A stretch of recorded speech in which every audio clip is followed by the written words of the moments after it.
Bike না কিন্তু ডিম দিয়ে সোলান লাগাই দিলাম। এনে কিন্তু ডিম সোলানি সব শেষ। এটি লয়ে কিন্তু আমরা এখন খাটে খাওয়ার জন্য। এখন কিন্তু ডিম খাওয়ানোর হ্যালো গাইস, আসসালামু আলাইকুম। মায়ানাদার মিনি ব্লগ। আমি কিন্তু আজকে আইছি আমার আপুরা বাসায় বসে থাকতে থাকতে আমার কিছুই ভালো লাগতেছিল না। তার জন্য ভাবলাম একটা ডিমের রেসিপি বানাবো। আমরা কিন্তু একটা ডেগের মধ্যে পানি দিলাম, তারপরে কিন্তু আমরা মেশিনে চুলার মধ্যে আলগোস্তে বয়া দিলাম। ডেকটা বোয়ার পরে কিন্তু আমরা আলগোস্তে আবার ডিম দিয়ে দিলাম।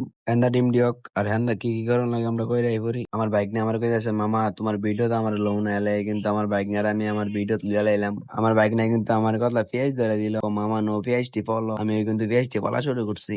এদিক দিয়ে কিন্তু ডিমও শীত দিয়ে পাই আইতাছে। এই পেঁয়াজ ফলতে ফলতে আমার সহতা ভাই অটোমেটিক পানি হয়ে পড়তাছে। পেঁয়াজের মতন দাগ ছিল আমার গার্লফ্রেন্ড। পেঁয়াজ তো আমাকে হালকা কান্দাইলো আর আমার গার্লফ্রেন্ড আমারে অনেক কান্দাইছে। এই কান্দি বাধ্য কিন্তু আমি এ পড়ছি মহিষ বলতাম সব কিন্তু পলা শেষ। তার জন্য কিন্তু আমি ছোট একটা বাড়ি লিয়া লাইলাম।